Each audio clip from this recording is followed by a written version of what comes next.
Let's cut to the chase. You may have seen one of my shorts talking about how A Silent Voice is a Christian anime, or Soso no Frieren is a Christian anime, or Rascal Does Not Dream of Bunny Girl Senpai is a Christian anime. Then after watching one of these shorts, you may have been triggered to write something like, "My brother, you do not need to be Christian to feel empathy towards a character.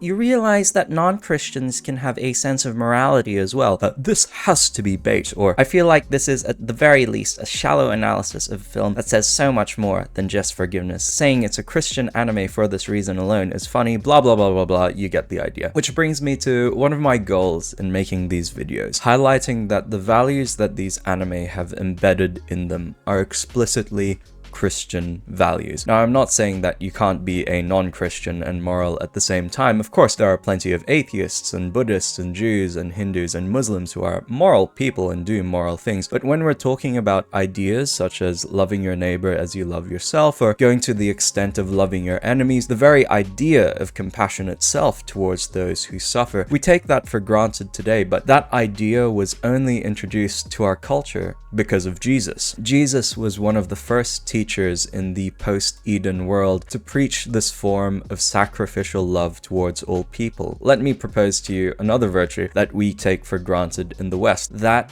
of humility, to think more of others, to care more for others, and think of yourself less of the time. This isn't a naturally human thing to engage in because people in the past lived in broken cultures which influenced their hearts to be so desperately wicked. Sin continues to influence us today, and more often than not, we surrender to sin rather than to do what God has designed us to do. It is only because we live in a Christian-influenced culture, and it is only because the Holy Spirit is compelling us and influencing us, that we even think of engaging in these virtues in the first place. One of the comments on my Frieren video claims that every point mentioned in the why it's a Christian anime part of the video would work for just about any of the major religions, or even more generally, simply with humans. Those are human values, not just religious ones. Let me counter that with something that historian Edwin Judge writes, that humility in Greek and Roman ethics would be a degrading thing, to put yourself down to a level that you were not born to, or that your standing in life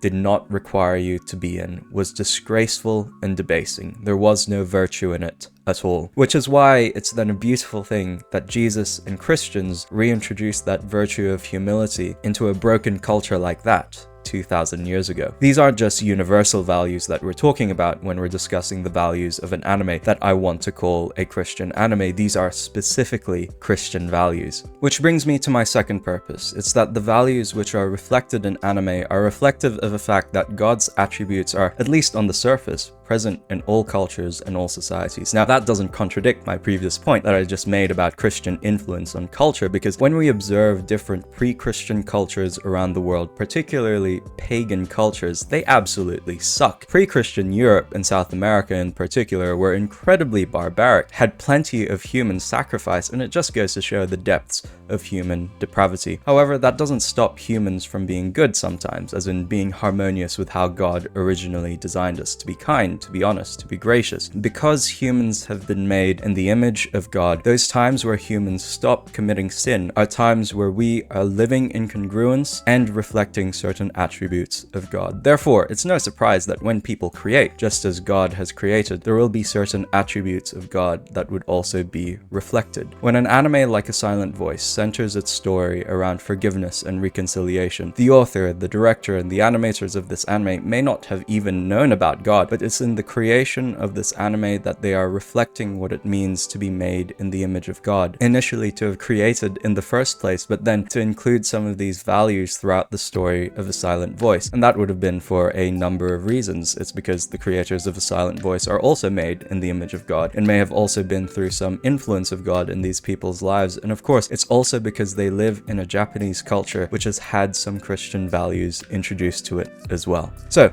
I hope after considering these two factors, the first, that values like justice, hope, kindness, patience, and humility can be practiced by non-Christians, but these values are explicitly Christian insofar that a non-Christian influenced culture may not produce or promote these values by themselves. And the second, that there are moments that we as Christians can act outside of the influence of sin and act in harmony with the design God has created for us, which means that these values which we reflect or act on are because because we are made in the image of God. The third purpose is a bit more abstract, so I hope you can follow me on this, because I still agree with what I've said with my past self, that I want this channel to still minister to Christians who do want to watch anime and do want recommendations of good anime that don't have degeneracy in them. That part of the vision for this channel is still there, but there's also a part of outreach that I want to engage in towards those who are non-Christians and watch anime. There's a part of me that wants to create a story where these folks can also be reached out to, and hopefully for them to be eventually led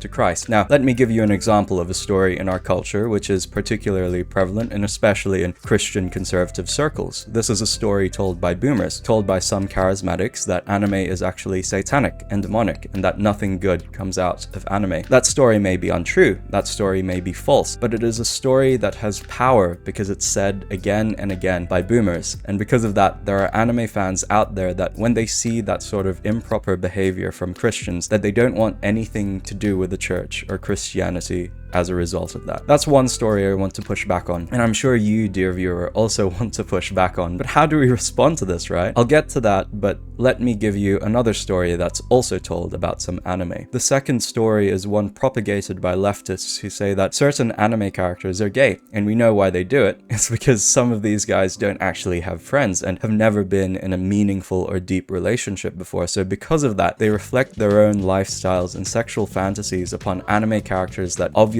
don't have those themes in the first place. One of the annoying examples that comes to mind is Licorice Recoil. Takina and Chisato, in my mind, just have a really close friendship because they've been through a lot, they're trained, they've worked hard, and it's the epitome of same-sex friendship, that they deeply care for each other, just as it has been in my own life and experience. However, you then go onto a wiki that talks about how this isn't actually just a friendship, that the bond that Takina and Chisato actually have is a romantic relationship, because this is the story that these leftists have told themselves. This is the story that they live in. It is a world where genuine same-sex friendships no longer exist, because anyone and everyone, anything and everything has become sexualized and subject to sexualization. It's the same mindset that pushes LGBT themes onto Bocce the Rock and K-On!, where these are no longer just anime about a group of friends playing music, but these are anime where all of these characters are actually incredibly gay, and they're all secretly gay, and nothing you can do can stop them from being that. That's the other story that I want to fight against, because it's derived from a worldview which is deeply depraved and ruins the community experience and public image of these anime. Yet how do we as Christians fight against this? Let me tell you one story that's actually slightly better and shows how the storytelling of a dedicated fan base can actually be done to tell the opposite. I bring up K-On! Again because this is a hilarious example of how an anime, because of storytelling from right-wingers, can become a right-wing anime in the public image. There are genuinely leftists out there who refuse to watch K-On! Now because of its associations with right-wing politics. And how did this happen? It's because of communities like right-wing Annie-Twitter, where literally all of the profile pictures are K-On! Profile pictures. It's because of the fan art and the edits and the community associated with K-On! That this cute anime has become like the super right-wing thing that only right-wingers watch. It's in this storytelling that I think we find our solution to our predicament. The Christian Anime Podcast is meant to be a vehicle for storytelling. When I claim that an anime is Christian, it's not only for the reasons that I've listed in the first half of the video, but it's also because we want to live in a world where these anime aren't just generic human experiences. I want to live in a world where anime becomes culturally Christian, just as K-On! Has become culturally right-wing, or some anime have become LGBT in the minds of leftists, or anime has become demonic in the minds of conservative boomers. Now, there are actually really good artists out there who are also contributing to this story. There are Christian VTubers who are contributing to this story. There are other Christian anime channels who are contributing to this story. This story is not just in my hands, it's the story that's being added to and supported and nurtured by all of these incredible content creators. And that's what I mean to say when I say Apothecary Diaries is a Christian anime. Kimi wa Meido-sama is a Christian anime. Licorice Recoil is a Christian anime. I tell these stories, I say these things not only because there is truth to each of these statements, but also because I love anime